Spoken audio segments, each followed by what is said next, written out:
और वजीर आजम इमरान खान ने कहा है कि पाक फौज ने पुलवामा के बाद भारत को जो रद्द-ए-अमल दिया उस पर खुशी हुई। पुलवामा हमले के बाद एहसास हुआ कि ताकतवर फौज कितनी जरूरी है।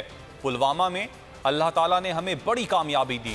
तकरीब से खिताब में वजीर आजम ने कहा कि भारत की जानिब से पाक फौज के खिलाफ मनसूबाबंदी के साथ मुहिम चलाई जा रही है। अदलिया, सियासतदानों और फौज से गलतियां हो सकती हैं, लेकिन पाकिस्तान में कुछ अनासिर फौज के खिलाफ बाकायदा मुहिम का हिस्सा हैं। ये पाक फौज को कमजोर करना चाहते हैं। इस माफिया ने हमारी फौज के खिलाफ तकरीरें की। पाक फौज को कमजोर करना भारतीय एजेंडा है।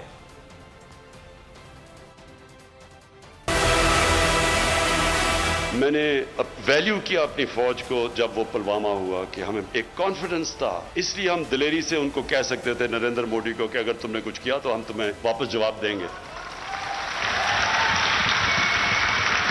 अगर हमारी फौज अगर ना होती, मैं सिर्फ पुलवामा में अल्लाह ने हमें बड़ी कामयाबी दी। और मैं आज अपनी ख़ास तौर पे अपनी फ़ौज का ख़ास तौर पे उनका इसलिए शुक्रिया उनका अदा करता हूँ, अल्लाह का शुक्र करता हूँ कि हमारे पास ऐसी फ़ौज और एयरफोर्स है। तो उस वक़्त मुझे एहसास हुआ कि अगर हमारे पास इस तरह की फ़ौज ना हो जो हमें कॉन्फिडेंस हो कि ये हमें सिक्योरिटी देगी, तो कितना एक ताकतवर, एक बड़ा मुल्क, 7 गुना ज्यादा बड़ा मुल्क, उसके सामने क्या करेगी, हमारी अवाम क्या करेगी। तो उधर एहसास होता है अपनी फौज का। और फिर मुझे ये इन 3 सालों में जो सबसे ज्यादा तकलीफ हुई कि जिस तरह ये जो माफिया है, इन्होंने हमारी फौज के खिलाफ जो तकरीरें की, जो स्टेटमेंट्स दी। हमें पता है कि हिंदुस्तान की लॉबी पूरी तरह कोशिश में है कि पाकिस्तानी फौज को बुरा भला कहे। उस पूरी कैंपेन चली हुई है हमारी फौज को डिस्क्रेडिट, और अब से नहीं, देर से चल रही है। और यहाँ बैठे हुए लोग पूरा उन्होंने महाज बनाया हुआ फौज के खिलाफ।